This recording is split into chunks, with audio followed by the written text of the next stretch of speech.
Bismillahirrahmanirrahim. Alhamdulillahirabbil alamin wa bihi nasta'inu ala umuri dunya waddin. Wassalatu wassalamu ala asyrafil anbiya'i wal mursalin nabiyyina Muhammadin wa ala alihi wa ashabihi ajma'in. Rabbi shrah li sadri wa yassir li amri wahlul 'uqdatam min lisani yafqahu qawli, amma ba'du.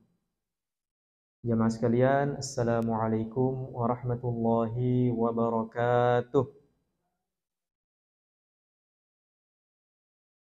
Alhamdulillah, segala puji bagi Allah. Hari ini bertepatan pada hari Rabu. Alhamdulillah, Allah Subhanahu wa taala masih mengizinkan kita semua untuk dapat hadir, dapat saling bertatap muka, bersilaturahmi di rumah Allah Subhanahu wa taala. Mudah-mudahan Allah Subhanahu wa taala meridhai kita semua, amin ya rabbal alamin. Dan alhamdulillah kita masih berada di bulan apa, Bu? Bulan Rajab. Bulan Rajab. Beberapa pekan lalu sudah disinggung, Bu, ya, mengenai keutamaan fadilah yang terdapat pada bulan Rajab. Masih ingat sama siapa, Bu? Ustaz Misbahul Ula ya, dengan judul bulan Rajab. Disinggung bahwa bulan Rajab singkatnya adalah ibarat kita itu menyemai bibit. Ya. Kalau kita ada bibit tanaman, Bu. Kita semai dulu kan di tanah, kemudian sudah muncul sekiranya layak untuk ditanam, kita cabut itu, kemudian kita pindahkan ke tanah yang lebih luas dan siap untuk dipanen. Begitu pula bulan Rajab, Bu. Bulan Rajab adalah salah satu bulan haram, bulan yang Allah muliakan di antara 4 bulan lainnya, yang di dalamnya dilipat gandakan pahala, begitu pula dilipat gandakan dosa. Sehingga pada bulan ini kita harus selalu semangat, Bu. Selalu semangat untuk melihat kesempatan, untuk meraih setiap kesempatan dalam beramal soleh, dalam beribadah. Supaya apa? Supaya nanti di bulan Sya'ban kita sudah bisa mengambil bibitnya itu, kemudian kita tanam, dan di bulan suci Ramadan kita sudah terbiasa dengan amal soleh, dengan ibadah yang kita lakukan, dan kita siap untuk memanen pada bulan tersebut. Mudah-mudahan dengan hadirnya kita di majelis ilmu ini, istiqomahnya kita di majelis ilmu ini menjadi bentuk amal soleh kita kepada Allah Subhanahu wa taala, amin ya rabbal alamin. Salawat serta salam semoga selalu tercurah limpahkan kepada Nabi kita Nabi Muhammad sallallahu alaihi wasallam. Allahumma salli wa sallim wa barik ala sayyidina Muhammadin wa ala alihi wa ashabihi ajma'in, beserta para sahabatnya, para tabi'in, para tabi'ut tabi'in, hingga dilanjutkan oleh ulama.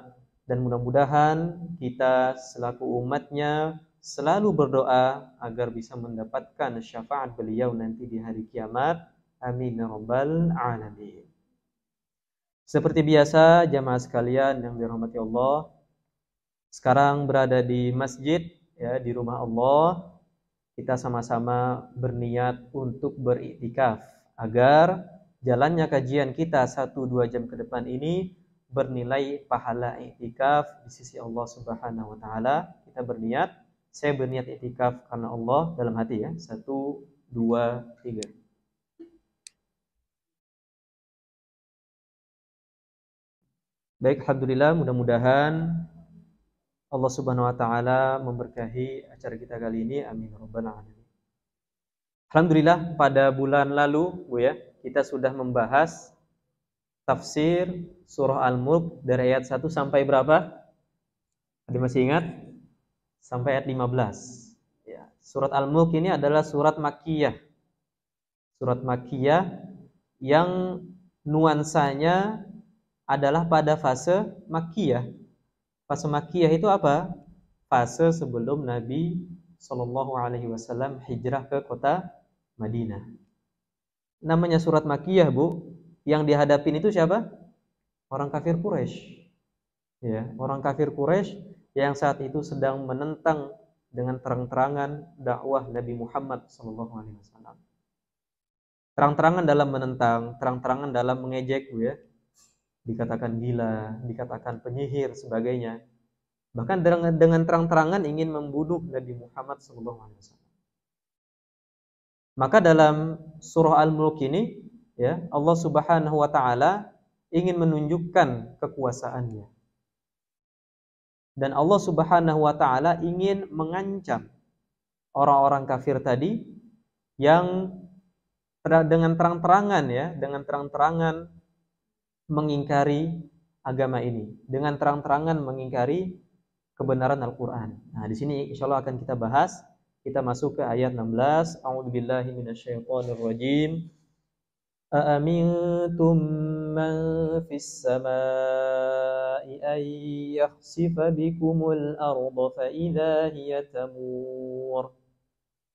Sudah merasa amankah kalian dari zat yang di langit, yaitu dari bencana yang dibenamkan bumi olehnya bersama kamu ketika tiba-tiba ia terguncang.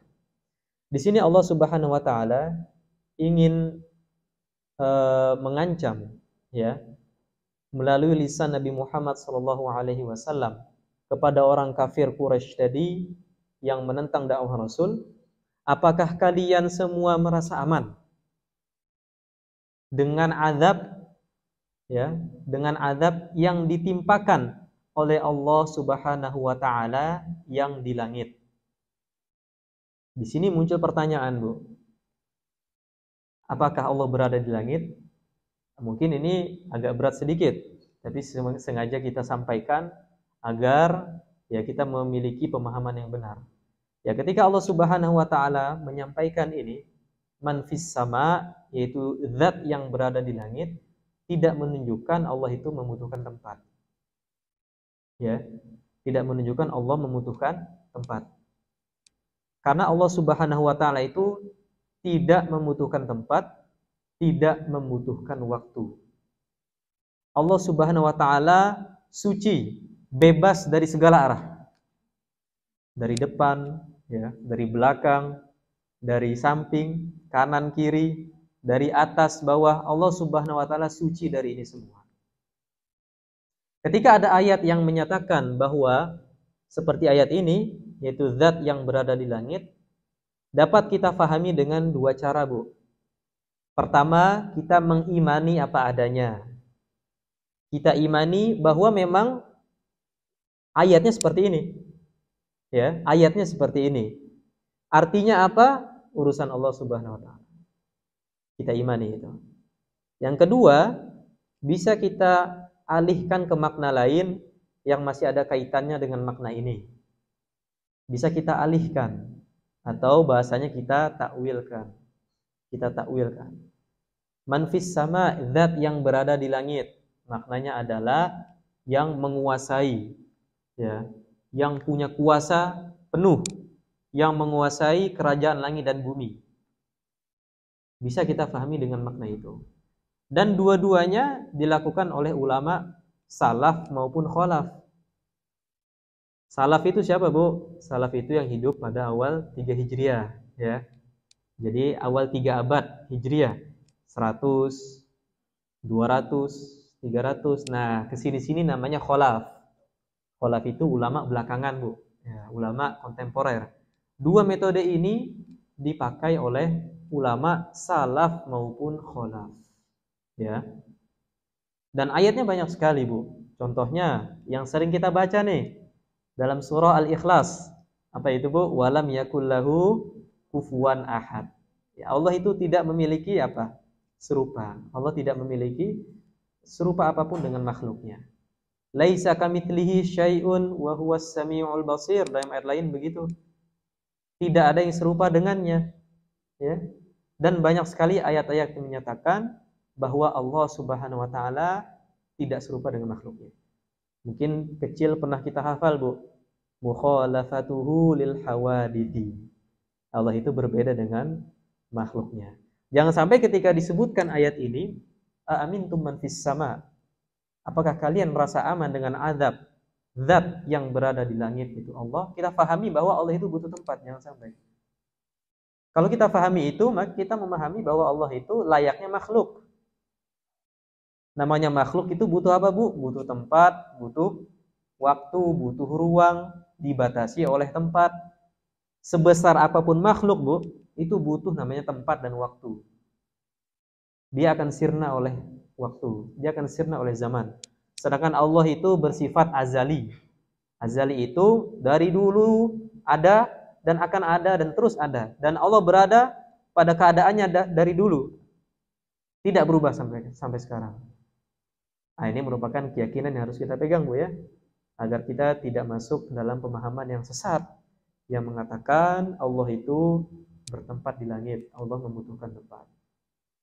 Kemudian, aamintum man fis samai ay yakhsifa bikumul arda fa idza hiya tamur. Apakah kalian, wahai manusia, wahai kafir Quraisy yang menentang dakwah Rasul, apakah kalian merasa aman terhadap azab zat yang berada di langit, yaitu Allah Subhanahu wa taala? Berupa apa? Yaitu bencana dibenamkannya, ditenggelamkannya bumi olehnya. Fa idza hiya tamur, bersama kamu ketika tiba-tiba ia terguncang. Maksudnya apa, Bu? Allah memperingatkan kita semua, apakah kalian merasa aman terhadap azab Tuhan yang ada di langit ketika Allah Subhanahu wa taala membenamkan kalian di muka bumi? Sudah terjadi belum, Bu, kira-kira? Sudah. Yang sering mungkin kita dengar adalah kisah Qarun, ya. Qarun itu siapa, Bu? Qarun itu sepupunya Nabi Musa. Ya. Sepupunya Nabi Musa. Jadi Qarun itu anak dari adiknya bapak Nabi Musa alaihissalam. Nah, Qarun ini adalah seorang yang sangat kaya pada masanya. Jadi kisahkan dalam surah Al-Qasas, ya, bahwa Qarun itu mempunyai gudang harta. Gudang harta yang kuncinya saja, Bu. Ini kuncinya ini. Kunci pintunya itu, kunci gerbangnya itu dibawa oleh, ada yang mengatakan 10 orang, ada yang mengatakan 17 orang, ada yang mengatakan 40 orang. Ini kuncinya, Bu, bagaimana dalamnya. Ya. Tapi dia dalam surah Al-Qasas sebutkan bahwa dia merasa semua ini adalah karena usahanya.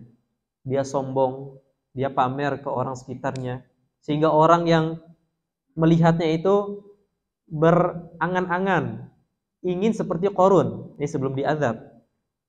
Kemudian karena keangkuhannya, karena kesombongannya, Allah Subhanahu wa taala pun membenamkan Qarun beserta hartanya di muka bumi. Beserta hartanya di dalam bumi. Makanya ada istilah apa, Bu? Istilahnya harta karun, ya.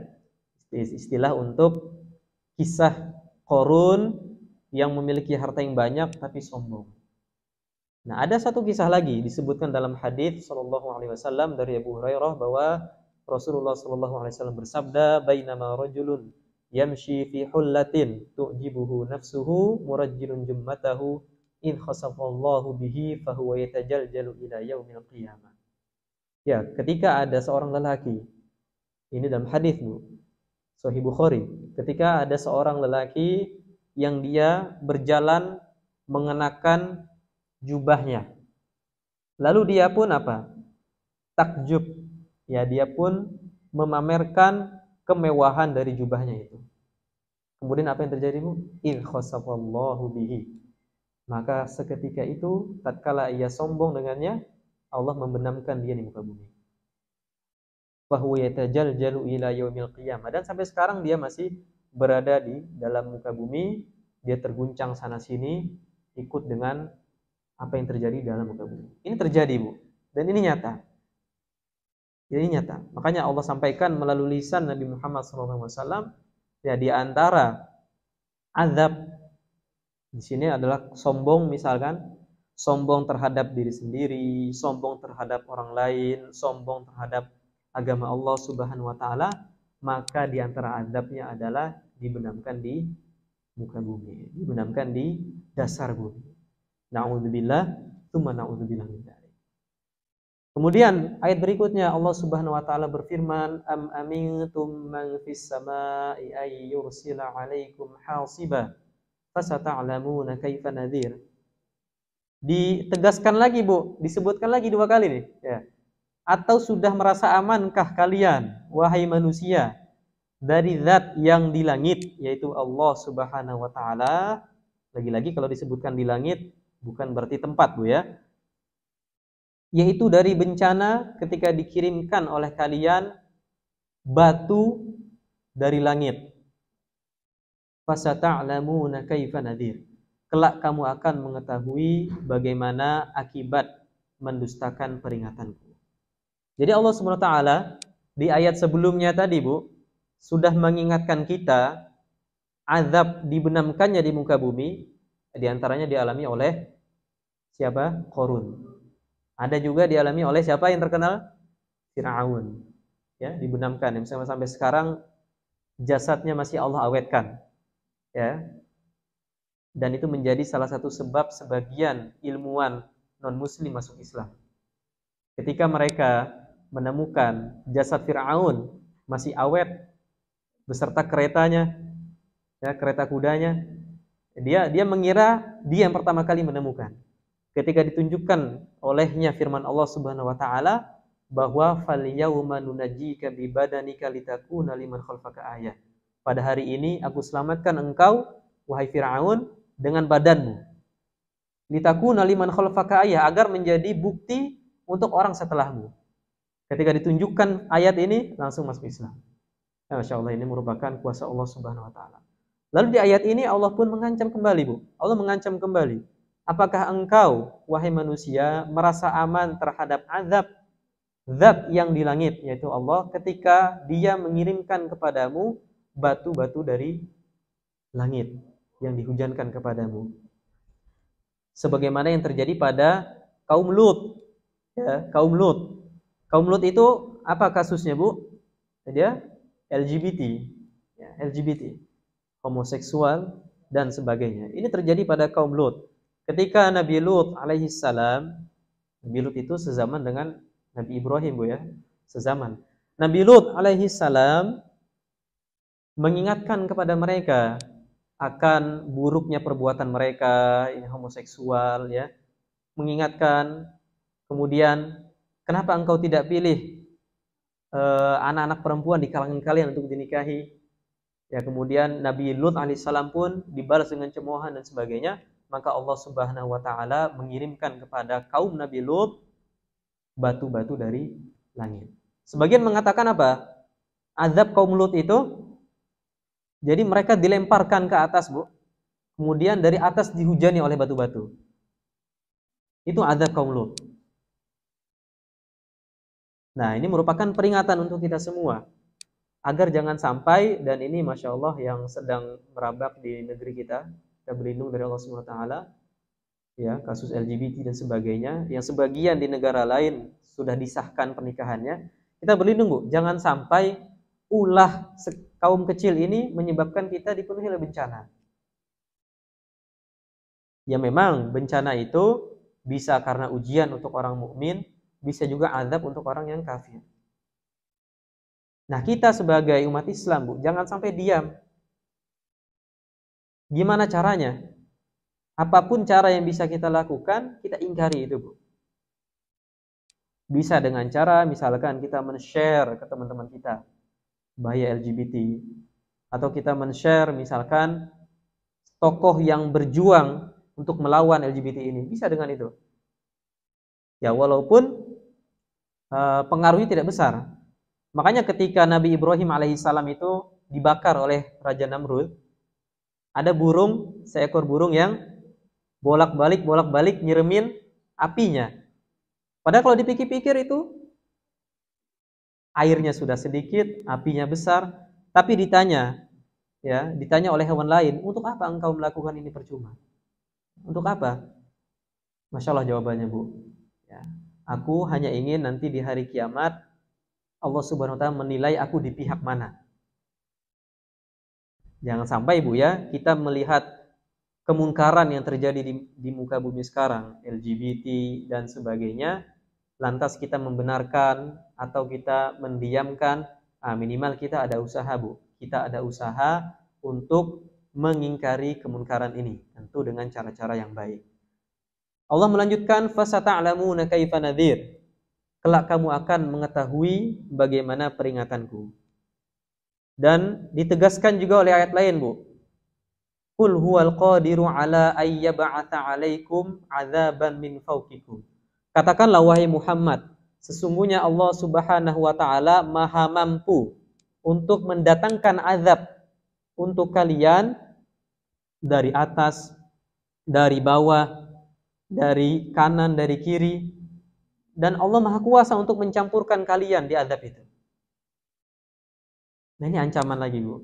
Ancaman. Jadi betapa pedihnya azab Allah ketika kita tidak mengingkari sebuah kemunkaran yang terjadi. Kemudian pada ayat 18 Allah melanjutkan, walaqad kadzdzabal ladzina min qablihim fakaifa kana nakir. Di ayat 16-17 ini berupa ancaman. Ancaman berupa dibenamkan kalian di muka bumi, kemudian diturunkan, dikirimkan kepada kalian batu-batu dari langit, batu-batu yang panas. Di sini ditegaskan lagi, Bu. Ditegaskan lagi, walaqad kadzdzabal ladzina min qablihim fakaifa kana nakir. Sungguh orang-orang sebelum mereka pun benar-benar telah mendustakan rasul-rasulnya. Maka betapa hebatnya kemurkaanku. Jadi di ayat 16-17 itu tidak hanya berupa gertakan sambal saja, Bu. Berupa ancaman. Tapi Allah sertakan juga di ayat 18 ini fakta-faktanya. Sungguh telah ada kaum sebelum kalian, wahai kafir Quraisy, yang telah aku azab karena mendustakan nabi-nabinya. Sebut saja misalkan kaum Nabi Hud, itu Nabi Ad. Kaum Nabi Hud itu kaum Ad. Kaum Nabi Saleh, itu kaum Samud. Kaum Nabi Syuaib, itu kaum Madian. Ashabul Ukhdud, Ashabul Ras, dan sebagainya. Banyak sekali contoh-contohnya bisa kita sebutkan bagaimana umat terdahulu itu didatangkan kepada mereka seorang rasul, seorang nabi, seorang utusan Allah, kemudian mereka dustakan. Makanya dalam riwayat, Bu, disebutkan jumlah nabi dan rasul itu, Bu, itu 124.000. Jumlah nabi dan rasul. 313-nya atau 314 kurang lebih itu rasul. Bedanya apa, Bu, rasul dengan nabi? Rasul itu yang diberi wahyu Allah SWT berupa syariat baru dan ditugaskan untuk menyampaikan ke umatnya. Nabi itu apa? Nabi juga ditugaskan untuk menyampaikan, tapi dia hanya meneruskan risalah atau syariat sebelumnya yang dibawa oleh Rasul sebelumnya. Nah, di antara 124.000 ini kebanyakan diturunkan kepada Bani Israel. Diturunkan Nabi, diutus Nabi, dibunuh. Diutus Nabi, dibunuh. Itu kerjaannya Bani Israel itu. Wa yaqtulunal anbiya. Buka surat Al-Baqarah misalkan. Buka surah Ali Imran. Bagaimana hobi mereka membunuh para nabi. Diutus kepadanya nabi, dibunuh. Baik yang kisahnya sampai ke kita atau yang tidak sampai. Nah, makanya kita saksikan juga bagaimana azab Allah Subhanahu wa taala kepada Bani Israel. Nah, sama seperti ini. Sama seperti kaum Ad yang mendustakan Nabi Hud alaihissalam. Kaum Lut yang mendustakan Nabi Lut alaihissalam. Nah, diingatkan juga oleh Allah Subhanahu wa taala kepada kafir Quraisy. Nih, ente lihat nih, dulu saya pernah memusnahkan, mengazab kaum-kaum sebelum kalian. Kisahnya jelas, sejarahnya jelas, buktinya juga jelas. Bisa kita saksikan sekarang, Bu, bagaimana peradaban umat sebelumnya. Ya, yang sampai sekarang masih kokoh. Bagaimana peradaban umat-umat itu mereka bisa membangun rumah di gunung, Bu. Ya, membangun rumah di gunung-gunung, di bukit-bukit yang tinggi. Mungkin Ibu ada rezeki bisa misalkan ke Jordania, ya. Ibu bisa melihat bagaimana kuasa Allah Subhanahu wa taala menjadikan akal mereka itu bisa membangun rumah di gunung yang sangat tinggi. Ya, tentu belum ada teknologi seperti sekarang. Ya, belum modern. Bagaimana kuasa Allah, mungkin yang pernah ziarah ke Mesir, ya, bagaimana kaum dahulu bisa membuat piramida yang begitu tingginya. Kami alhamdulillah pernah ke sana, ya, satu batunya saja di atas saya tingginya. Satu batunya, Bu. Nah, gimana atasnya? Gimana cara ininya? Itu kaum peradaban mereka. Buktinya nyata. Ya, ini menjadi bukti bahwa Allah Subhanahu wa taala pernah menjadikan mereka itu makmur, pernah menjadikan mereka itu berjaya pada masanya. Kemudian Allah Subhanahu wa taala mengadab mereka dengan berbagai macam adab. Kemudian Allah melanjutkan pada ayat 19, awalam yarau ila tayri fawqahum saffatin wa yaqbid ma yumsikuhunna illa ar-rahman innahu bikulli syai'in basir. Tidakkah mereka memperhatikan burung-burung yang mengembangkan dan mengatupkan sayapnya di atas mereka? Tidak ada yang menahannya di udara selain yang Maha Pengasih, yaitu Allah Subhanahu wa taala. Sesungguhnya Dia Maha melihat segala sesuatu. Kemudian Allah pun menunjukkan kepada kita kekuasaannya. Ya, di antaranya adalah bagaimana Allah ingin menunjukkan, memperlihatkan kepada kita burung-burung, Bu. Nah, burung-burung yang selama ini kita lihat dia terbang. Bagaimana kira-kira dia bisa terbang? Bagaimana kira-kira dengan tubuhnya yang berat, ya, dengan adanya gravitasi ini, dia bisa terbang di udara. Nah, di sini Allah ingin menunjukkan kekuasaannya. Ketika burung itu terbang, baik ketika dia mengembangkan sayapnya di atas udara, atau ketika dia menutup sayapnya ketika ingin mendarat di daratan, ma yumsikuhunna illar rahman. Tidak ada yang bisa menahannya kecuali Allah Subhanahu wa taala. Berapa banyak juga yang seperti burung tapi nggak bisa terbang. Hewan unggas tapi tidak bisa terbang padahal punya sayap. Masya Allah, ini kekuasaan Allah Subhanahu wa taala. Allah berkuasa, ya, untuk menjadikan burung itu terbang atas izinnya Allah Subhanahu wa taala. Innahu bikulli syai'in basir. Sesungguhnya Allah Subhanahu wa taala Maha melihat segala sesuatu. Kemudian Allah melanjutkan, amman hadzal ladzi huwa jundul lakum yansurukum min dunir rahman inil kafiruna illa fi ghurur. Atau siapakah yang akan menjadi bala tentara bagimu, yang dapat menolongmu selain Allah yang Maha Pengasih? Orang-orang kafir itu tidak lain hanyalah dalam keadaan tertipu. Di sini Allah juga ingin menantang kaum kafir Quraisy yang sok kepada Nabi, yang sombong kepada Nabi dan sahabatnya.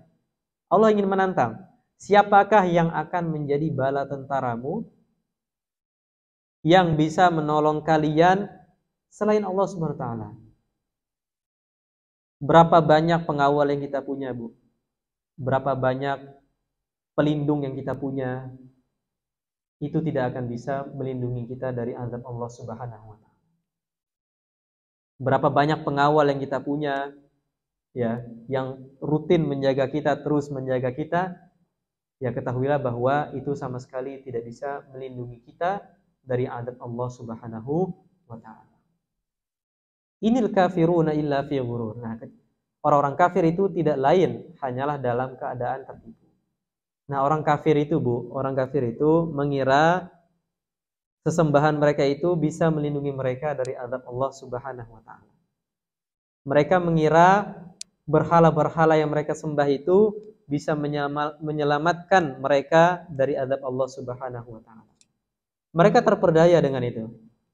Mereka mengira, ya, berhala-berhala nenek moyang mereka yang mereka sembah itu bisa menjadi tameng mereka dari azab Allah Subhanahu wa taala. Padahal Allah menjelaskan wa ya'buduna min dunillah ma la yanfa'uhum wa la yadhurruhum. Mereka itu menyembah sesembahan selain Allah yang tidak bisa memberi manfaat dan juga tidak bisa memberi mudarat. Makanya kalau kita lihat, Bu, kisah Nabi Ibrahim alaihissalam ketika dia menghancurkan berhala. Ini pernah dikisahkan, Bu, ya. Ketika Nabi Ibrahim menghancurkan berhala dan menyisakan berhala yang besar. Nah, kemudian datanglah orang-orang ini. Nah, siapa yang menghancurkan berhala ini? Langsung ada yang ngadu, oh itu ada seorang pemuda namanya Ibrahim. Didatangkanlah Ibrahim, Nabi Ibrahim. Ditanya, apakah engkau yang menghancurkan berhala ini? Nabi Ibrahim dengan segala kepintarannya, kecerdasannya mengatakan, bukan aku, tapi berhala yang besar ini yang menghancurkan. Nah, langsung itu jadi perang logika, Bu ya. Jadi perang logika. Oh iya, tidak mungkin ini berhala yang besar ini, berhala yang mati ini bisa menghancurkan berhala-berhala yang kecil. Kemudian Nabi Ibrahim pun melanjutkan, afata'buduna min dunillahi ma la yanfa'ukum syai'an wa la yadurrukum? Apakah kalian menyembah sesembahan yang tidak bisa memberi manfaat dan memberi mudarat kepada kalian? Langsung seketika itu banyak yang ikut dakwahnya Nabi Ibrahim alaihissalam. Ini kalau kita gunakan akal logika kita, Bu, sudah sangat jelas sekali. Orang-orang yang menyembah sesembahan selain Allah, bahkan menyembah binatang, apakah itu bisa memberi mudarat kepada mereka? Apakah itu bisa memberi manfaat kepada mereka? Berhala itu mereka cuci, mereka rawat, mereka simpan. Hewan-hewan yang mereka sembah, mereka yang kasih makan, mereka yang kasih minum, terus disembah, dimuliakan. Kalau kita gunakan akal pikiran kita, Bu, ya, maka kita sangat-sangat jelas sekali bahwa mereka tidak menggunakan pikiran mereka sama sekali. Nah, ini akidah kita harus mantap, Bu ya.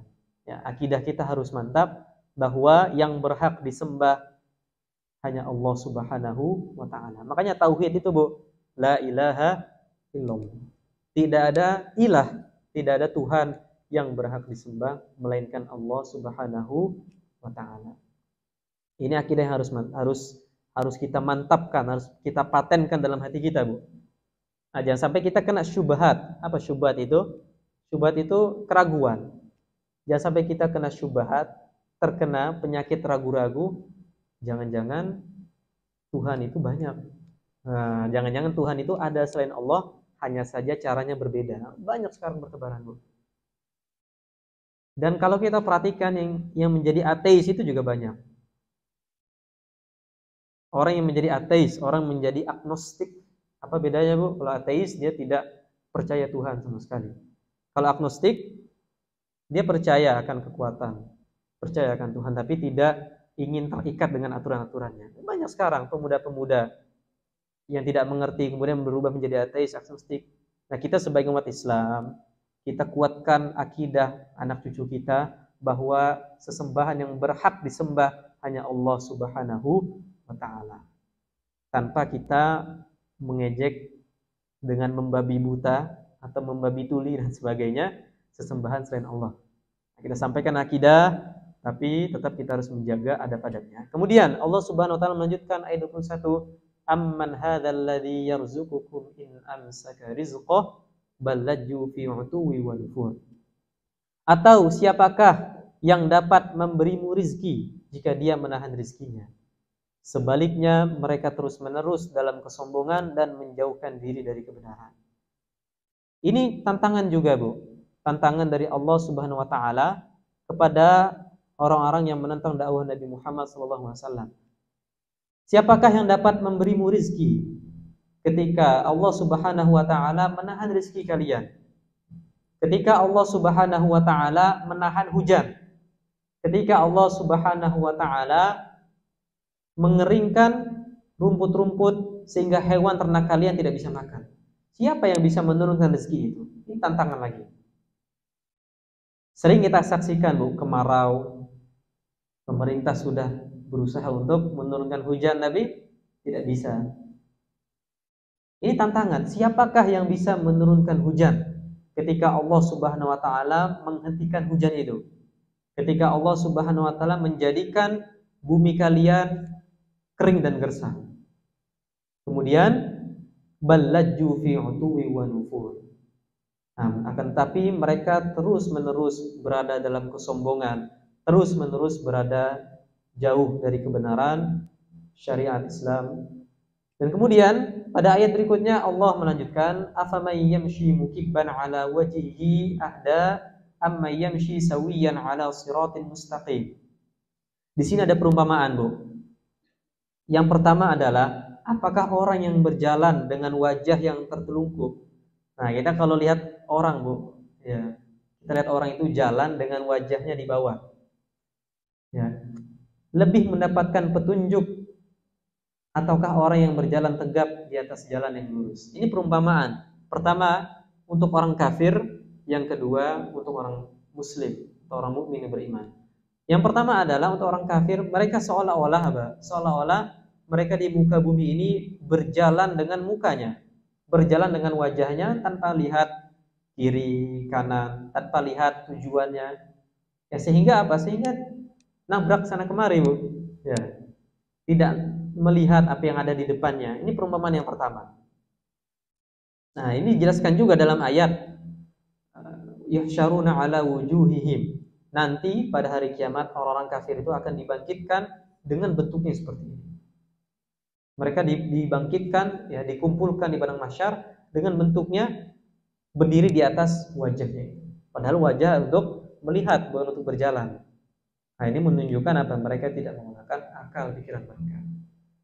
Kemudian perumpamaan yang kedua adalah ammay yamshi sawiyan 'ala shiratal mustaqim. Perumpamaan untuk orang mukmin. Orang yang tegap berjalan, melihat arahnya, tahu kanan kirinya, mana yang lebih baik. Apakah orang yang berjalan tadi dengan wajahnya yang tertelungkup, atau orang yang jalan dengan tegap yang melihat tujuannya, hati-hati dengan kanan kirinya? Ini perumpamaan dari Allah Subhanahu wa taala. Nah, ini juga pertanyaan, ya, pertanyaan yang sebetulnya tidak dijawab, tapi mengajak kita, menjadikan kita untuk berpikir, mana kira-kira di antara dua perumpamaan ini, ya, yang lebih apa? Mendapatkan petunjuk dari Allah Subhanahu wa taala. Kemudian ayat berikutnya, qul huwallazi ansha'akum wa ja'ala lakumus sam'a wal absara wal afidah. Setelah Allah Subhanahu wa taala tadi memberikan perumpamaan, nah, muncul pertanyaan, Bu. Sebelum ke ayat ini muncul pertanyaan. Kira-kira mungkin nggak Allah itu, ya, menjadikan orang itu berjalan di atas mukanya? Kalau kita berpikir dengan logika kita kan hampir tidak mungkin, ya. Gimana caranya orang bisa berjalan dengan mukanya? Sahabat pun bertanya hal yang sama, Bu. Kok bisa, wahai Rasulullah, bagaimana caranya? Ini jawaban dari Rasulullah SAW. Alaihissalladzi amsyahu ala rijlaini fid dunya qadiran ala an yimshiya ala wajhihi fil akhirah, atau kama qala Rasulullah SAW. Bukankah Allah Subhanahu wa taala yang mampu menjadikan kalian berjalan di muka bumi dengan kedua kaki kalian, ya, tidak mampu menjadikan kalian berjalan dengan wajah kalian di akhirat? Nah, ini pertanyaan lagi. Jadi Allah itu maha berkuasa atas segala sesuatu. Allah maha mampu untuk menjadikan seorang itu yang dahulu di dunia orang-orang kafir berfoya-foya dengan terang-terangan menentang syariat Islam, Allah mampu untuk menjadikan mereka di akhirat nanti berjalan di atas muka mereka, di atas wajah mereka. Na'udzubillah, tsumma na'udzubillah. Qul huwallazi ansha'akum. Katakanlah wahai Muhammad, dialah zat yang menciptakanmu. Wa ja'ala lakumus sam'a wal absara wal afidah. Dialah Allah yang menjadikan bagimu pendengaran, ya, penglihatan dan hati nurani. Akan tetapi sedikit sekali kamu bersyukur. Di sini Allah juga ingin menunjukkan kepada kita, Bu, nikmat-nikmat yang telah Allah berikan. Pertama ada apa? Allah yang telah menciptakan kita. Ya, kalau Allah berkehendak, Allah tidak menciptakan kita, Bu. Berapa banyak dahulu yang bersaing dengan kita sehingga kita yang berhasil dilahirkan di muka bumi. Dan Allah apa? Menjadikan bagimu pendengar. Ini Masya Allah, pendengaran adalah nikmat yang sangat berharga. Berapa banyak orang di luar sana yang sudah dicabut nikmat pendengarannya. Alhamdulillah, ibu-ibu semua Allah berikan kesehatan, ya. Allah berikan pendengaran yang normal sehingga bisa mendengarkan ayat-ayat Allah, bisa mendengarkan kajian, bisa mendengarkan majelis ilmu. Masya Allah, itu dimanfaatkan dengan baik. Ya, berapa banyak, ya, orang di sana sudah Allah cabut nikmatnya. Tuli, Ya, cerita dari Ustadz kami, beliau menghadiri majelis ta'lim orang tuli. Bagaimana repotnya? Harus dengan bahasa isyarat, harus dengan ini sebagainya. Masya Allah, kita dengan pendengaran yang normal, kita bisa mendengar, bisa melihat dengan jelas apa yang disampaikan, kita manfaatkan ini dengan baik. Kemudian, nikmat apa lagi? Al-absar. Nikmat penglihatan. Masya Allah, di sini penglihatannya masih normal semua, alhamdulillah, walaupun minus 1 2 yaitu masih lah. Berapa banyak orang yang telah Allah cabut nikmatnya. Berapa banyak orang yang Allah telah cabut nikmat penglihatannya. Sehingga dia tidak bisa melihat keindahan, tidak bisa melihat ciptaan Allah Subhanahu wa taala. Nah, selagi kita diberikan nikmat ini, Bu, kita manfaatkan dengan baik. Kita mendengar yang baik-baik, lihat yang baik-baik. Kalau lihat yang buruk-buruk langsung istighfar, Bu. Ya, lihat yang kurang baik, dengar yang kurang baik langsung istighfar. Manusia itu nggak mungkin bebas dari dosa, ya, dosa kecil. Kalau dosa besar, kita berusaha untuk menghindari itu. Tapi dosa kecil itu tidak mungkin kita bisa bebas dari itu. Ketika kita terjerumus ke dalam dosa, langsung kita istighfar. Kita melihat yang kurang baik, mendengar yang kurang baik, langsung kita minta ampun kepada Allah Subhanahu wa ta'ala. Dan berusaha agar tidak menggunakan penglihatan, pendengaran, dan satu lagi adalah hati nurani kita. Hati kita bermaksiat kepada Allah Subhanahu wa ta'ala.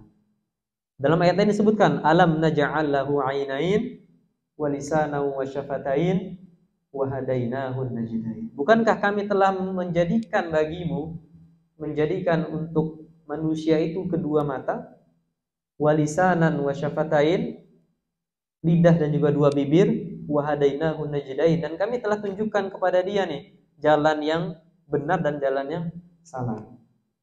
Allah berikan kita panca indera, Bu, untuk apa? Bisa membedakan mana yang benar, mana yang salah. Allah memberikan kita al-afidah. Afidah itu hati nurani, Bu. Hati kecil. Ya, hati kecil kita. Sering mungkin ada istilah tanya hati kecil, Bu. Ya. Hati kecil itu jujur, Bu. Ketika kita melakukan sebuah maksiat, hati kecil itu akan mengingkari itu, Bu. Walaupun tangan, mulut ini tetap aja. Ya. Walaupun organ-organ ini bermaksiat, tapi hati kecil itu selalu mengingkari, Bu, bahwa ini memang salah, ini salah, ini salah, ini salah. Makanya perintah dari Nabi apa? Istafti qalbak. Tanya ke hati kecilmu, minta fatwa. Nah, karena hati kecil ini, ya, fitrah ini, jadi manusia diciptakan di atas fitrahnya. Yang memang ketika melihat sebuah kemunkaran, maka hati kecilnya akan mengatakan ini munkar, ini nggak baik. Ya. Hati kecil ini akan mengingkari perbuatan itu. Oh, ini tidak baik, oh ini yang baik. Oh, ini yang tidak seharusnya begini, ini seharusnya begini. Itu hati kecil. Tapi tetap aja organ-organ ini, ya, organ-organ ini, ya, melakukan maksiat. Ya, kita minta ampun kepada Allah Subhanahu wa taala dan juga terus berdoa agar kita istiqomah dalam kebaikan. Qalilan ma tashkurun, akan tetapi sedikit sekali kamu bersyukur. Ya, sedikit sekali kamu bersyukur. Padahal Allah Subhanahu wa taala telah memberikan nikmat itu, famatta'na, ya. Makanya doa, di antara doa itu apa? Famatti'na Allahumma. Wahai Rabb, ya Allah, jadikanlah kami bisa menikmati bi asma'ina, pendengaran kami, wa absarina, penglihatan kami dalam ketaatan-Mu. Kita harus ini. Dan juga yang terpenting, Bu, nah ini terpenting, wala taqfu ma laisa laka bihi ilm. Dalam Al-Isra disebutkan, janganlah sekali-kali kalian melakukan perbuatan, mengatakan sesuatu yang tidak kalian miliki ilmunya. Inna sam'a wal basara wal fuada kullu ulaika kana anhu mas'ula. Sesungguhnya pendengaran, penglihatan, hati itu akan diminta pertanggungjawaban. Ini untuk kita-kita, Bu. Ya, mungkin sebagian dari kita ngisi pengajian, ya, ngisi majelis taklim, baik skala besar, skala kecil. Nah, ini penting jadi pedoman kita, Bu. Apa? Wala taqfu ma laisa laka bihi. Janganlah kalian sekali-kali mengatakan hal yang tidak kalian ketahui. Jangan maksa untuk tahu, tahu terus, ya, jangan. Jadi kita sampaikan ya apa yang kita ketahui. Yang tidak kita ketahui ya sudah. Wallahu a'lam bishawab. Itu. Makanya ulama misalkan Al-Imam Malik ya, Imam Malik itu pendiri mazhab Maliki. Mazhab Maliki. Imam Malik itu gurunya Imam Syafi'i ya. Sekarang mazhabnya tersebar di daerah Afrika Utara dan sekitarnya. Ketika beliau sudah selesai sebagai imam mazhab, sebagai mujtahid mutlak istilahnya, diberikan pertanyaan 40, yang dijawab hanya sekitar 3 atau 4-nya. Itu selevel Imam Malik. Nah, adalah suatu bencana Bu untuk kita sekarang, kita menjawab semua pertanyaan. Nah, boleh kita seperti itu, tapi jangan sampai kita melewati batasnya Bu. Jangan sampai kita menduga-duga, jangan sampai kita mengira-ngira, oh seperti ini kayaknya jawabannya seperti ini, jangan sampai. Karena pendengaran kita, ya, penglihatan kita, lisan kita, hati kita akan diminta pertanggungjawaban oleh Allah Subhanahu wa taala. Ayat berikutnya, qul huwallazi dzara'akum fil ardi wa ilaihi tuhsyarun. Katakanlah wahai Muhammad, dialah Allah Subhanahu wa taala yang menjadikan kamu berkembang biak di muka bumi, dan kepadanya lah kamu akan dikumpulkan. Kuasa Allah Subhanahu wa taala yang telah menjadikan manusia ini berbangsa-bangsa dan bersuku-suku. Kuasa Allah Subhanahu wa taala yang telah menempatkan manusia setiap penjuru bumi. Apapun keadaannya, manusia bisa beradaptasi dengan lingkungan itu. Ini kuasa Allah Subhanahu wa taala yang sudah Allah firmankan di sini. Katakanlah wahai Muhammad, Dia menjadikan kamu berkembang biak di muka bumi. Daerah yang mungkin menurut kita hampir tidak mungkin ditinggali oleh manusia, ada manusia di situ. Daerah yang mungkin dengan suhu yang tinggi, minus 70 derajat, minus 50 derajat, ada manusia di situ. Ada peradaban di situ. Daerah yang mungkin hutan belantara, ya, yang bagaimana manusia bisa hidup di situ? Bagaimana manusia bisa berkembang biak? Tapi ada orang di situ, Bu. Ada orang, ada suku-suku pedalaman di situ yang mungkin belum tersentuh dakwah, belum mengenal dunia luar, itu ada di situ. Itu kuasa Allah yang apa? Yang menjadikan kamu berkembang biak di muka bumi. Tapi ketahuilah jemaah sekalian, ibu sekalian, dan kepadanya lah kamu akan dikumpulkan. Kepada Allah lah kamu akan dikumpulkan, kamu akan diminta pertanggungjawaban, akan diminta hisab. Yang sudah terkena dakwah tapi belum menerima dakwah, dia akan menerima hisabnya. Yang sudah didakwahi tapi masih ngeyel, dia akan menerima hisabnya. Dia akan menerima balasannya. Sebaliknya, umat, ya, suku pedalaman yang belum menerima dakwah Islam, maka dia akan apa? Tidak dihisab. Tidak dihisab. Karena syarat di antara syarat untuk dihisab adalah dia harus sampai dakwah kepadanya. Sampai dakwah kepadanya. Nah, kira-kira Bu, kira-kira kita hidup di Pulau Jawa ini sampai nggak dakwah ke kita? Sampai banget. Jangan ke Pulau Jawa, Bu, kita hidup di ibu kota. Kita hidup di kota Tangerang, Tangerang Selatan, sampai nggak dakwah ini? Sampai. Maka alangkah hebatnya orang yang hidup di ibu kota tapi nggak tahu puasa itu wajib. Alangkah hebatnya itu. Dia nggak tahu kalau puasa itu wajib, dia nggak tahu kalau sholat 5 waktu itu wajib. Dia mengira sholat 5 waktu ini bisa diganti dengan sedekahnya. Dia mengira ini bisa diganti dengan infaknya. Infak yang banyak, ya. Ya mudah-mudahan ini menjadi penambal sholatnya. Enggak bisa, Bu. Sholat itu tidak bisa diganti dengan apapun. Jangan sampai kita meninggalkan sholat.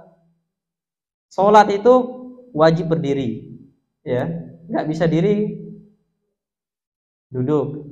Nah, nggak bisa duduk, tidur. Nggak bisa tidur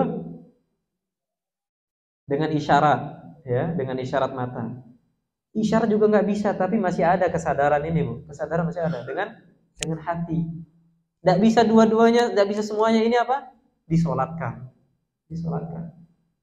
Makanya sholat ini penting.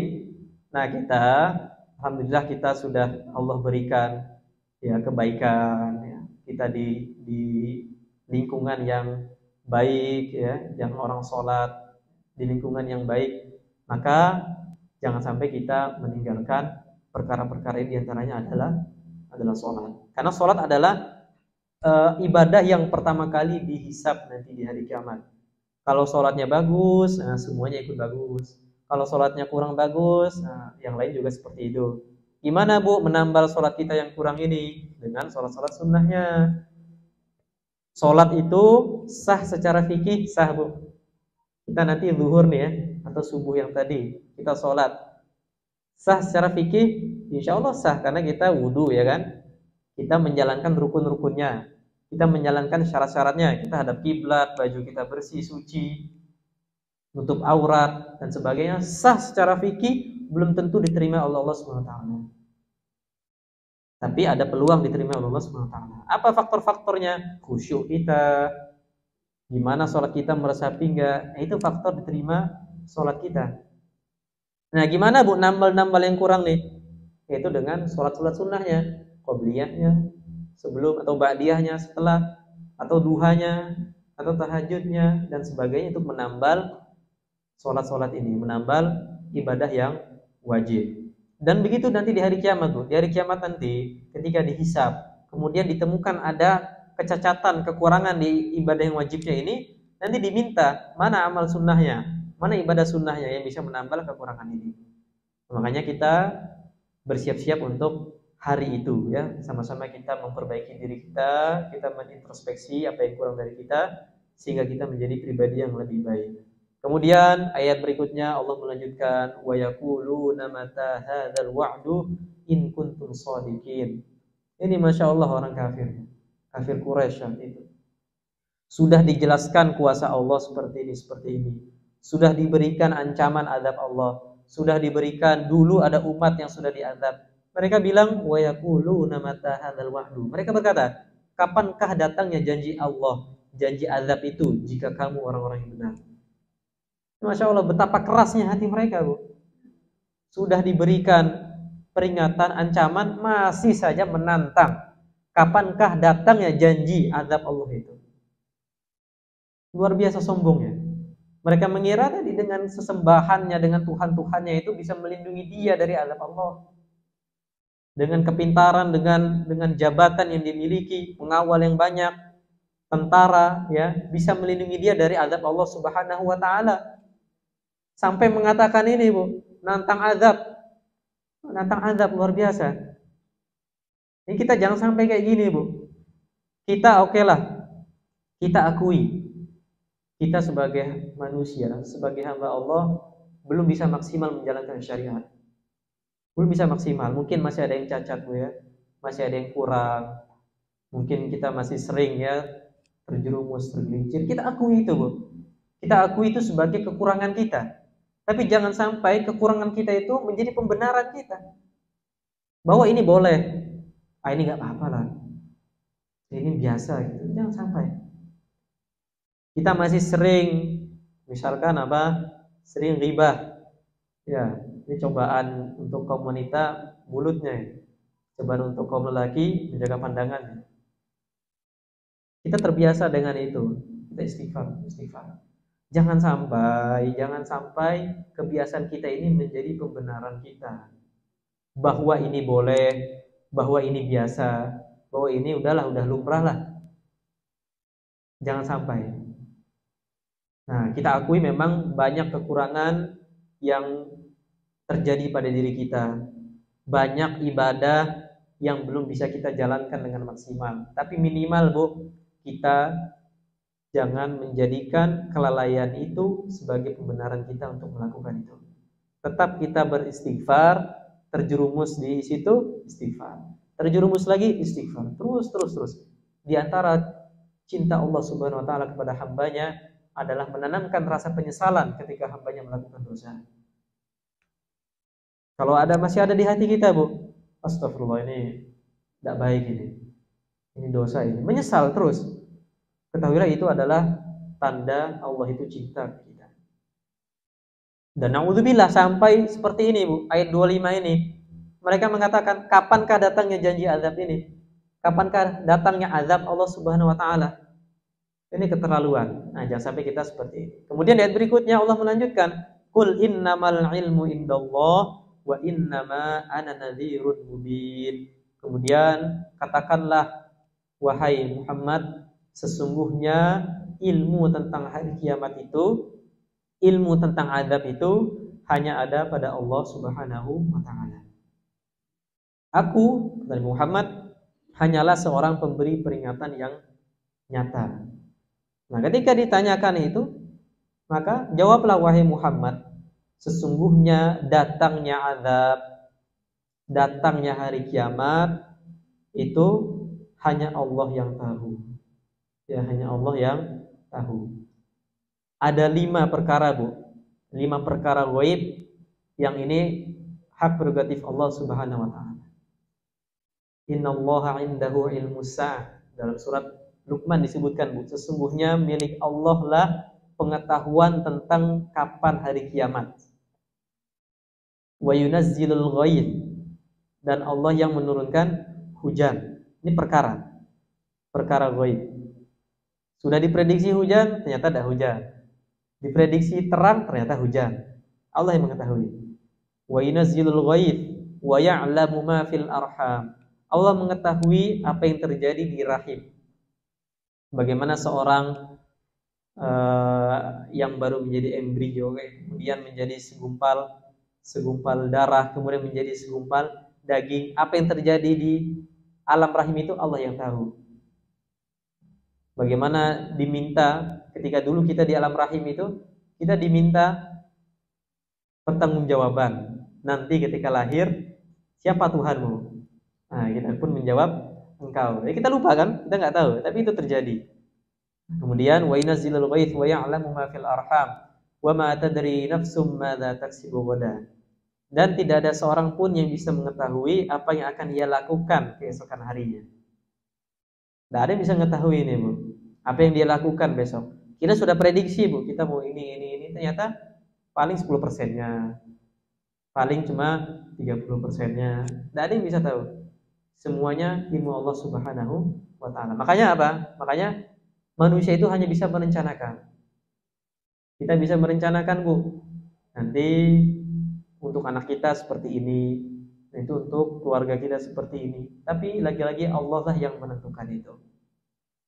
Nah, kita dituntut hanya untuk berusaha dengan maksimal. Yang kelima, hal yang gaib yang hanya Allah yang tahu adalah wa ma tadri nafsum bi ayyi ardin tamut. Tidak ada seorang pun yang mengetahui di belahan bumi mana dia meninggal. Nah, ini 5 perkara ini yang hanya Allah Subhanahu wa taala mengetahuinya. Yang terakhir, tidak ada yang tahu, Bu.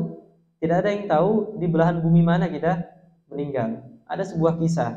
Dahulu ada gempa, ya, ada gempa di daerah Sumatera Barat, ya. Saya lupa tahunnya. Orang ini aslinya tinggal di sana. Sudah punya rumah, ya, sudah mukim lah di sana. Ya, karena ada pemberitahuan bencana alam sebagainya, kemudian dia ke Jakarta untuk menghindari itu. Lama-lama tidak terjadi, Bu. Ya, tiba-tiba dia kembali lagi ke situ, kemudian gempa dan meninggal. Dan kalau Allah sudah berkehendak, Bu, kita meninggal di negara lain, maka jadi. Kita mungkin belum terpikirkan sekarang. Kita selama ini mungkin ya ruang lingkupnya sini-sini aja lah. Ya paling tidak jauh-jauh, kita sekitar Indonesia aja lah. Tapi kalau Allah sudah berkehendak kita meninggal di luar negeri, di bumi manapun, maka jadi itu, Bu. Gimana pun caranya. Banyak jamaah umroh, jamaah haji yang meninggal tanpa sepengetahuan dia, Bu. Banyak. Yang dia ngiranya di situ dia akan selamat, biasa saja. Ternyata ada suatu kejadian, ya, namanya jamaah umroh atau haji kan rame, Bu, ya, dempet-dempetan. Dia tidak kuat kemudian meninggal. Ada yang tidak kuat karena cuacanya, kaget dengan macam-macam. Itulah kuasa Allah Subhanahu wa taala. Kemudian ayat 27 Allah melanjutkan, falamma ra'awhu zulfatan si'at wujuhul ladzina kafaru wa qila hadzal ladzi kuntum bihi tad'un. Tatkala mereka melihat azab pada hari kiamat sudah dekat, maka wajah orang-orang kafir itu menjadi muram, menjadi buruk. Kemudian dikatakan kepada mereka, ini adalah sesuatu yang dahulu kamu selalu mengaku-ngaku, yang dahulu kamu selalu menyeru. Maka tatkala azab itu diperlihatkan nyata di depan matanya, dulu kan nantang ya, turunkanlah hijaratan minas sama, turunkanlah batu-batu dari langit. Ya. Fa asqitu alaina kisafa, jatuhkan langit itu ke sini. Tantangan mereka gitu, jatuhkan langit itu ke sini. Ketika sudah nyata depan mereka azab pada hari kiamat, si'at wujuhul ladzina kafaru, maka wajah orang-orang kafir itu Allah jadikan buruk rupa, Allah jadikan suram dengan tanda-tandanya, dengan ciri-cirinya. Di antaranya dalam firman Allah Subhanahu wa taala, ya, yauma tabyaddu wujuhu wa taswaddu wujuh, pada hari kiamat nanti, di akhirat nanti, yauma tabyaddu wujuh wa taswaddu wujuh, ada orang-orang itu wajahnya putih, bersih, ceria, bersinar. Wa taswaddu wujuh, ada yang wajahnya itu hitam.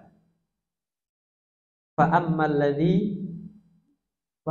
ladzina kafaru swaddat wujuhuhum, adapun orang-orang yang kafir, ya, orang-orang yang mengingkari Allah Subhanahu wa taala, maka apa? Maka mukanya hitam. Kemudian wa ammal ladzina biyaddat wujuhuhum fa fi rahmatillah, dan adapun orang yang wajahnya putih, wajahnya bersinar, berseri, ceria, fa fi rahmatillah, maka berada dalam rahmat Allah Subhanahu wa taala. Ini menjadi bukti, pernah kita sampaikan Bu di kajian surah Al-Waqiah, bahwa manusia itu ketika dibangkitkan dari kuburnya itu dengan rupa yang berbeda. Ya, pernah kita sampaikan dengan rupa yang berbeda. Orang kafir di dunia dibangkitkan dengan wajah yang hitam. Entah bagaimana hitamnya, intinya itu buruk. Dan orang yang beriman akan dibangkitkan dengan wajahnya yang putih, bersinar, berseri. Dan semuanya Allah jadikan pada usia sama, sehingga antara satu dengan yang lain tidak saling mengenal. Bagaimana ketika misalkan di padang mahsyar, mohon maaf, semuanya tidak memakai pakaian sehelai benang pun, tapi antara satu dengan yang lain tidak mengenal. Kemudian Siti Aisyah pun bertanya kepada Rasulullah SAW, bagaimana orang bisa tidak mengenal? Pada saat itu tidak ada yang memakai pakaian selain benang pun tidak ada. Maka pada hari itu orang-orang disibukkan dengan hisabnya, disibukkan dengan amal ibadahnya. Nih, saya selamat nggak nih? Saya selamat atau celaka ini? Makanya dalam surah At-Takwir, Bu ya, likulli imri'in yauma idzin sya'nun yughni, ya, wujuhun yauma idzin musfirah. Pada hari itu imri'in, seorang itu, yauma idzin sya'nun yughni, mempunyai urusan-urusan yang menyibukkan dia. Udah, dia nggak kepikiran lagi samping kiri kanannya, depan belakangnya, nggak kepikiran lagi. Yauma yafirul mar'u min akhi, ketika orang itu kabur dari saudaranya. Yauma yafirul mar'u min akhi wa ummihi wa abi, dari bapak dan ibunya, dari ibu dan bapaknya, wa sahibatihi wa bani, dari istrinya dan anak-anaknya. Likulli imri'in yauma idzin sya'nun yughni, maka pada hari itu dia akan disibukkan dengan urusan. Bagaimana dia bisa tahan ini di padang mahsyar nih? Dia bisa tahan dengan panasnya matahari yang sangat dekat. Bagaimana seorang di padang mahsyar, ya, tenggelam dalam keringatnya? Sudah, dia disibukkan dengan hal itu saja. Nah, makanya ini yang dahulu, ya, orang kafir itu menantang adab, mengolok-olok bahwa Nabi itu penyihir, Nabi itu tukang syair, Nabi itu orang gila, Al-Quran itu asatirul awwalin, dongeng-dongeng terdahulu. Ada nggak Bu sekarang yang mengingkari kisah-kisah Al-Quran? Ada, dari dulu sampai sekarang ada, sama sifatnya. Al-Quran sudah menjelaskan asatirul awwalin, orang-orang itu sama saja dari dulu sampai sekarang, mengatakan kisah dalam Al-Quran itu hanyalah dongeng-dongeng, mungkin dengan bahasa yang lebih elegan. Ada. Nah, ketika nanti tatkala sudah dilihatkan azab kepadanya yang dekat, si'at wujuhul ladzina kafaru, maka buruklah wajah orang kafir itu, wa qila hadzal ladzi kuntum bihi tad'un. Dikatakan kepada mereka, ini yang dahulu kamu serukan, yang dahulu kamu cemoohkan, yang dahulu kamu sering menantang azab Allah Subhanahu wa taala. Kemudian ayat berikutnya, qul ara'aitum in ahlakani Allah wa man ma'iya aw rahimana faman yujirul kafirina min adzabin alim. Latar belakang turunnya ayat ini, Bu, sudah diingatkan oleh Nabi Muhammad SAW tentang azab Allah, tentang bagaimana umat-umat terdahulu yang mengingkari azabnya, yang mengingkari Rasulnya, diingatkan. Tapi jawabannya apa? Orang kafir pun menjawab, andaikan Muhammad itu mati, andaikan Muhammad dan pengikutnya itu mati, maka dia tidak akan menyeru kepada kita lagi ajarannya. Itu respon mereka. Mereka berharap agar Nabi Muhammad SAW meninggal, agar sahabat-sahabatnya yang mengikuti ajaran, yang menerima ajaran Nabi Muhammad SAW meninggal. Maka Allah pun merespon, qul ara'aitum in ahlakani Allah wa man ma'iya aw rahimana. Katakanlah, wahai Muhammad, tahukah kamu jikalau Allah mematikan aku, ya, wa man ma'iya, dan juga orang yang bersamaku, aw rahimana, atau memberi rahmat, yaitu memperpanjang umur, ya, famay yujirul kafirina min adzabin alim. Lalu siapa yang dapat melindungi orang-orang kafir dari azab yang pedih? Maksudnya, mau saya mati sekarang, mau saya mati nanti, maka azab Allah itu akan berlaku, tetap berlaku. Mau Nabi Muhammad meninggal duluan, sahabat-sahabatnya meninggal duluan, atau nanti, maka azab Allah akan berlaku, dan tidak ada yang bisa melindungi diri mereka dari azab Allah Subhanahu wa taala. Jadi sia-sia angan-angan mereka menginginkan Nabi Muhammad itu meninggal. Kalau meninggal sekarang atau panjang umurnya, tetap azab Allah itu akan turun. Kemudian ayat 29 Allah melanjutkan, qul huwar rahman wa amanna bihi wa 'alaihi tawakkalna fasata'lamuna man huwa fi dhalalin mubin. Lanjutkan lagi, katakanlah wahai Muhammad kepada orang kafir Quraisy tadi, dialah zat yang maha pengasih. Ar-Rahman, ya. Ar-Rahman itu yang maha pengasih. Kalau Ar-Rahim, maha penyayang. Pengasih lagi maha penyayang. Apa beda, Bu, Ar-Rahman Ar-Rahim? Ar-Rahman itu untuk seluruh makhluknya, gitu ya. Kalau Ar-Rahim itu untuk orang beriman saja. Allah memberi rahmat, memberi rezeki, memberi semuanya ke semua makhluknya. Yang beriman, tidak beriman, manusia, hewan, tumbuhan, sebagainya, itu Allah berikan rahmat, Allah berikan kebaikan. Ketika ada orang non-muslim, ya, sukses, ini siapa yang menjadikan dia sukses? Allah Subhanahu wa taala. Kenapa? Karena ini adalah bentuk dari rahmannya Allah. Kenapa orang muslim, mohon maaf, sekarang nyatanya nampaknya terbelakang? Ya karena ketidaksungguhan dia. Ya, ketidaksungguhan dia dalam berusaha, dalam berproses, sehingga kalah dengan orang yang bahkan non-muslim sekalipun, ketika dia sungguh-sungguh, dia akan sukses. Pernah dengar, Bu, manjadda wajada, ya? Ada peribahasa, ya, Bu, ya, manjadda wajada. Siapa yang bersungguh-sungguh, dia akan berhasil, akan mendapatkannya.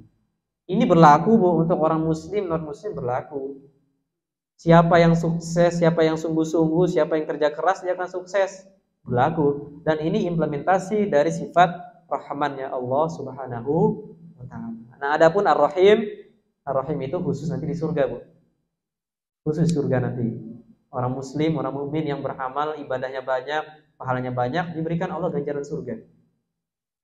Sebaliknya, orang non-muslim yang amalnya bahkan lebih banyak, tapi tidak mendapatkan apa-apa di akhirat nanti. Nah, itu ya, Bu, ya. Kemudian, qul huwar rahman, katakanlah wahai Muhammad kepada orang kafir Quraisy tadi, dialah zat yang maha pengasih. Kami beriman kepadanya dan hanya kepadanya lah kami bertawakal. Nah, ini menjawab orang-orang kafir tadi, Bu. Orang-orang kafir tadi yang mereka selalu bergantung dengan sesembahan mereka. Mereka meyakini bahwa sesembahan mereka yang memberikan mereka rizki. Nah, dijawab oleh Nabi Muhammad SAW, amanna bihi, kepada zat yang maha pengasihlah kami beriman, wa alaihi tawakkalna, dan hanya kepadanya lah kami bertawakal. Fasata'lamuna man huwa fi dhalalin mubin, kelak kamu akan tahu siapa yang berada dalam kesesatan yang nyata. Nah, ini bantahan lagi, Bu. Bantahan lagi. Orang-orang kafir itu yang menyembah berhala, yang tidak bisa memberikan manfaat apapun kepadanya, yang tidak bisa memberikan mudarat apapun, dijawab oleh Nabi Muhammad. Ya, katakanlah wahai Muhammad bahwa Ar-Rahmanlah, zat yang maha pengasihlah yang kami beriman kepadanya. Wa alaihi tawakkalna, dan kepadanya lah kami bertawakal. Kemudian di ayat terakhir Allah berfirman, qul ara'aytum in asbaha ma'ukum ghauran faman ya'tikum bima'in ma'in. Katakanlah wahai Nabi Muhammad, terangkanlah kepadaku. Nah, ini juga jawaban respon dari perkataan orang-orang kafir Quraisy tadi yang menentang dakwah Nabi Muhammad SAW. Ini jawaban. Katakanlah, terangkanlah kepadaku. Ya, jika sumber air yang ada di muka bumi ini semuanya itu surut, masuk lagi ke dalam tanah, famay ya'tikum bima'in ma'in, maka siapa yang akan bisa memberimu air yang mengalir? Ini jawaban sekaligus juga tantangan dari Allah Subhanahu wa taala kepada kaum kafir Quraisy tadi yang menyembah berhala tadi, yang menjadikan itu dianggap sebagai pemberi rizki, dianggap sebagai pemberi manfaat dan mudarat.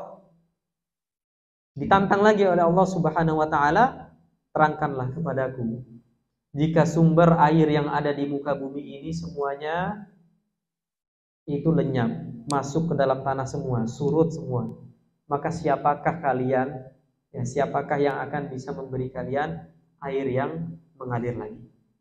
Ini berapa banyak nikmat Allah Subhanahu wa taala, berapa banyak kuasa Allah Subhanahu wa taala yang Allah sebutkan dalam surah ini. Ya, mudah-mudahan di penghujung surah ini semakin menambah keimanan kita, semakin menambah rasa kita untuk selalu istiqomah dalam beribadah kepada Allah Subhanahu wa taala, sehingga kita menjadi pribadi yang lebih baik, Bu. Di bulan Rajab yuk kita biasakan terus istiqomah beramal soleh. Nanti di bulan Sya'ban kita terbiasa, Bu, dengan wirid Quran kita. Biasa kita baca Quran sehari 1 lembar, syukur-syukur sehari 1 juz. Biasa kita dalam sehari itu sholat sunnah. Biasa kita dalam sehari itu infak dan sebagainya. Terbiasa sampai bulan Sya'ban, sehingga pada bulan Ramadan kita sudah siap untuk melakukan amal yang lebih banyak lagi. Amin amin ya rabbal alamin. Demikian, mohon maaf atas segala salah dan khilaf. Hadanallahu wa iyyakum ajma'in. Assalamualaikum warahmatullahi wabarakatuh.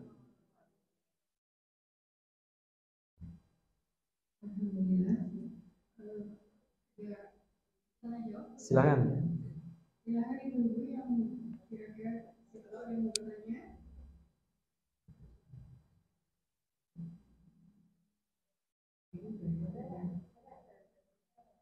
Ada, Bu? Ya, ibu silakan. Waalaikumsalam warahmatullahi wabarakatuh.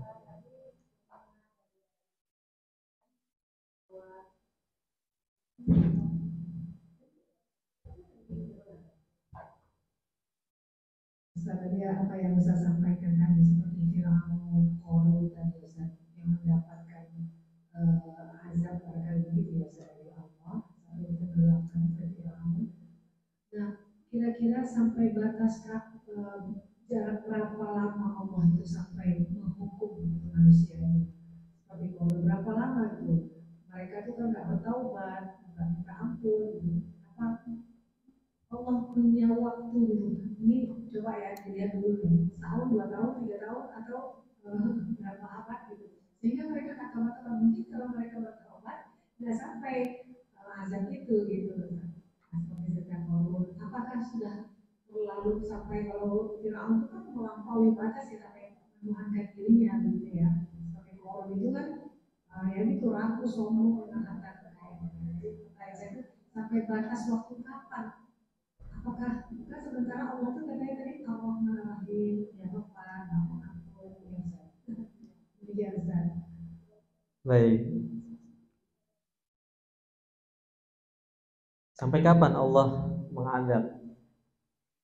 Sampai selagi manusia masih dihisab. Selagi manusia itu masih diberikan kesempatan untuk beribadah. Sampai sebelum matahari terbit dari barat. Lalu muncul pertanyaan begini. Orang-orang yang di luar sana yang suka bermaksiat, bahkan sampai melampaui batas, itu masih Allah biarkan. Tapi di sebagian lain ada orang yang bermaksiat biasa saja sudah Allah azab. Ini bagaimana ini? Ya kan? Bagaimana ini kira-kira? Kita lihat di negara lain yang lebih parah maksiatnya masih eksis sampai sekarang. Nah, ini harus kita pahami, Bu. Harus kita pahami bahwa tidak selamanya azab yang Allah turunkan itu baik berupa gempa bumi, tanah longsor, banjir sebagainya itu sebagai azab, tidak juga. Itu bisa juga menjadi cobaan untuk orang-orang yang beriman. Ya, menjadi cobaan untuk orang-orang yang beriman. Tapi bisa juga sebagai azab untuk orang-orang kafir. Lantas bagaimana orang yang tadi sudah parah maksiatnya masih dibiarkan azabnya ditangguhkan nanti, baik dia di dunia, baik untuk dirinya sendiri atau kelak di akhirat. Ditangguhkan, Bu. Jadi azab itu bisa berupa di dunia maupun di akhirat. Nah, bersyukurlah orang itu diazab, Bu ya. Mungkin bahasa halusnya diperingatkan ya dengan peristiwa dan sebagainya, kemudian dia taubat. Itu bentuk kasih sayang Allah seperti itu, Bu. Nah, bersyukur dia sudah biasa bergelimang dalam maksiat apapun itu. Kemudian Allah turunkan sebuah peristiwa ya dalam hidupnya. Sebutlah itu azab yang mungkin menyakiti dia, ya, yang mungkin secara nampak itu mudarat untuk dia. Ya, tapi dengan itu dia pun bertaubat. Nah, inilah, Bu, bentuk rahmannya Allah seperti itu. Bentuk rahmatnya Allah itu seperti itu. Nah, dengan orang-orang yang tadi sudah diperingatkan dengan azab tapi tidak kunjung taubat, maka azabnya baik di dunia maupun di akhirat. Pasti akan dapat. Pasti akan dapat. Ini bentuk keadilan Allah Subhanahu wa taala, Bu. Ya, bentuk keadilan Allah itu adalah detail menghisab perbuatan seorang hamba.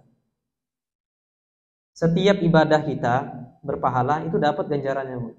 Setiap kemaksiatan yang kita lakukan mungkin bukan sekarang peringatannya, Bu, tapi nanti. Mungkin tidak kita juga, anak kita yang merasakan. Intinya semua pasti akan mendapatkan ganjarannya, ini pasti. Jadi tidak ada dibiarkan itu, Bu. Dibiarkan. Mungkin kita melihatnya dibiarkan, ya. Tapi tidak ada yang dibiarkan. Semuanya pasti akan dihisab, semuanya pasti akan baik diberi pahala ataupun azab. Nah, itu satu. Kemudian ketika melihat kemaksiatan ini, taruhlah kita sebagai orang yang sudah mengerti agama, nah kita harus mengingkari. Kita harus mengingkari. Karena dalam surah Al-A'raf ya, wattaqu fitnatan la tusibanna alladziina zalamu minkum khassah. Ya, takutlah kalian kepada cobaan, kepada azab yang menimpa kalian karena perilaku sebagian kecil kalian. Makanya ada sebuah hadis, ya, ketika Allah memerintahkan untuk mengazab suatu kaum, memerintahkan malaikat untuk mengazab suatu kaum. Malaikat pun bertanya gitu, bukankah di sana ada orang solehnya, ya kan? Ada orang solehnya, kenapa harus diazab? Iya, dia soleh untuk dirinya sendiri, tapi dia tidak soleh untuk sosial, untuk sekitarnya. Dia solehnya untuk dia sholat, iya zakat, iya infak, iya zikir, wirid. Tapi untuk dia sendiri, tidak ada dia keluar ngingetin, minimal ngajak lah, minimal ngingetin tuh tidak ada, tetap dapat azabnya. Nah, itu ya. Kemudian yang ketiga, Allah itu memang Maha Ar-Rahman Ar-Rahim. Allah itu Maha Pengasih lagi Maha Penyayang. Allah itu Maha Ghafurur Rahim, Maha Pengampun lagi Maha Penyayang ya, penyayang. Tapi Allah juga Maha Azizun Hakim. Allah Maha Perkasa. Allah juga Syadidul Iqab. Allah Maha pedih azabnya. Ya. Allah Maha Muntaqim, Maha membalas dendam. Allah itu Maha Syadidul Azab, Syadidul Iqab, Maha pedih hukuman dan azabnya. Ini harus seimbang, Bu, antara Ghafurur Rahim, Allah Maha Pengampun, dengan Allah itu Maha pedih azabnya, harus seimbang. Kalau cuma kita ngandalin Ghafurur Rahim, maksiat terus, Bu. Tidak ada kita rasa takut ke Allah itu. Allah Maha Pengampun lah. Ya, Allah Maha Pengasih, Maha Penyayang lah. Dan kalau gini tinggal sifar, nggak ada kita rasa takut akan azab Allah, akan peringatan Allah. Hanya seimbang, Bu. Makanya dalam akidah kita seimbang antara ar-roja dan al-khawf. Ar-roja itu adalah pengharapan kita terhadap pahala Allah, ganjaran yang telah Allah janjikan, Bu ya, surga Allah, ridhonya, ampunan dan sebagainya. Tapi harus seimbang juga dengan al-khawf, rasa takut kita, Bu. Rasa takut kita ini harus seimbang. Nah, sehingga kalau sudah seimbang, muncul kita rasa untuk seimbang untuk apa?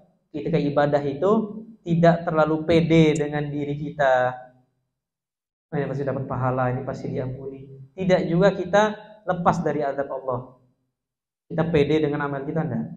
Nah, ini harus dua-duanya ini seimbang antara ar-roja, pengharapan ampunan Allah, pahala Allah, dan juga al-khawf, yaitu rasa takut akan azab Allah Subhanahu wa ta'ala. Nah, gitu, Bu ya. Afwan. Baik, ada lagi yang mau bertanya, Ibu?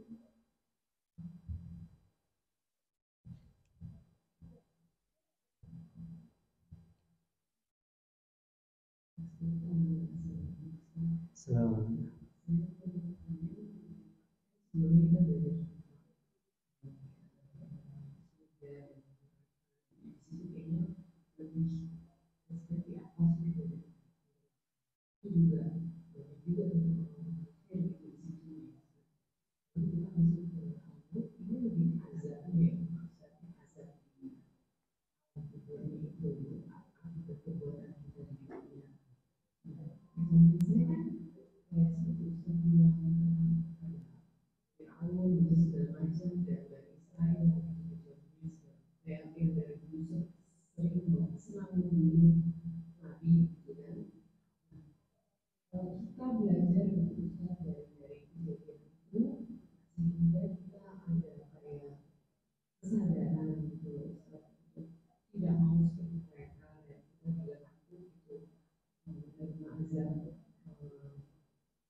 Ya, kalau pahala dan dosa itu sudah berhenti, Bu. Sudah berhenti ketika orang meninggal. Apalagi orang yang tidak beriman. Tidak ada urusan pahala dan dosanya. Kita mendengar cerita Fir'aun ya. Kita mendengar cerita Qarun. Kita kemudian sadar, punya harta banyak, tidak boleh sombong. Kita juga mendengar kisah Fir'aun. Punya kekuasaan, kita juga tidak boleh sombong sampai menuhankan. Nah, yang dapat pahala siapa, Bu? Jelas kita. Jelas kita. Kita sebagai orang yang beriman, ya, diperintahkan oleh Allah itu untuk mengambil ibrah dari kisah-kisah yang ada. Ibrah itu kan apa? Pelajaran, Bu ya. Pelajaran dari kisah-kisah yang ada. Makanya berapa? 2/3 Al-Quran itu kisah semua isinya. Agar apa? Agar manusia itu bisa mengambil pelajaran ini. Bagaimana kita jangan sampai jadi seperti Bani Israel, ya, banyak tanya, banyak menentang nabinya, banyak membunuh nabinya. Jangan sampai kita menjadi kaum Nabi Lut, ya. Jangan sampai anak cucu kita jadi kaum Nabi Lut. Kita ambil ibrah dari setiap kisah yang Allah kisahkan dalam Al-Qur'an. Siapa yang dapat pahala? Kita. Kita dapat pahala, kita juga dapat keuntungannya, ya, dapat faidahnya, kita lebih maksimalkah dalam ibadahnya, lebih istiqomahkah, lebih khusyukkah dalam ibadahnya. Nah, itu manfaatnya buat kita, Bu.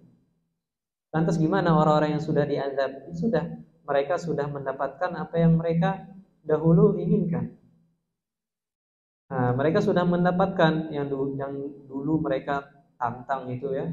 Mereka menantang azab, mereka menantang nabi-nabi dan rasul. Mereka dengan jelas-jelas menghalangi dakwahnya nabi. Mereka sudah mendapatkan itu. Dan sudah tidak ada lagi namanya pahala dan dosa. Sudah mendapatkan azab Allah dan biarkan Allah yang menghakiminya bagaimana. Nah, cuman akidah kita mantap, Bu. Ketika orang yang beriman, ya, ketika orang yang beriman ini konteksnya yang beriman sudah meninggal, Bu, ya. Sudah meninggal, masih ada peluangkah dia dapat pahala? Masih.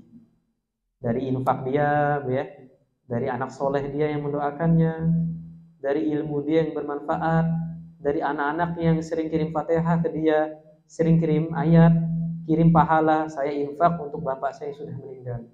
Saya wakaf tanah ini untuk ibu saya yang sudah meninggal. Itu dapat mayat itu dapat pahalanya, kiriman pahalanya. Dan sempat kita singgung bahwa mayit itu penglihatannya tajam, lebih tajam dari orang yang hidup. Mayit itu tahu apa yang anak cucunya lakukan di dunia. Anak saya, sepeninggalan saya, cucu saya gimana tahu. Makanya sedih ketika anak cucunya tidak bisa apa-apa. Tidak bisa mengirimkan pahala, tidak bisa baca Al-Quran, tidak bisa mengirimkan baca Al-Fatihah sekalipun, sedih. Sebaliknya mayit itu senang ketika anak cucunya itu mengirimkan pahala untuk dia, mengirimkan amal soleh rutin untuk dia, bisa meringankan adabnya di kuburan. Itu penglihatan lebih tajam. Itu untuk orang yang beriman, ya. Sebaliknya juga dosa jariah. Dosa jariah orang yang beriman, ya, mempunyai dosa di bumi, ya, di alam dunia yang belum diselesaikan, bisa jadi dosa jariah. Nah, untuk orang kafir maka tidak ada istilah pahala di situ. Tidak ada, semuanya memang pada dasarnya tidak beriman. Sudah diazab karena kekufurannya itu, kekafirannya. Itu, ya, Bang.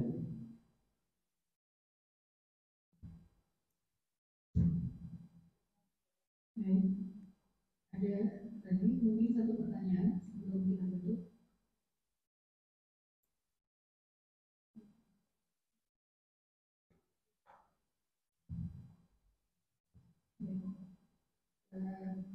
Alhamdulillah telah kita dengarkan tausiah dari Ustaz dari Indonesia.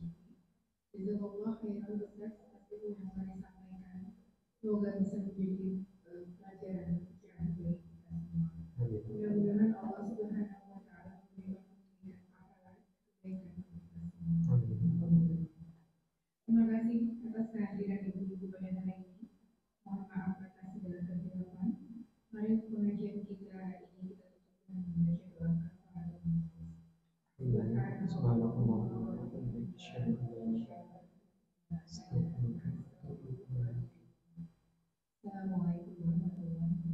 Waalaikumsalam warahmatullahi wabarakatuh.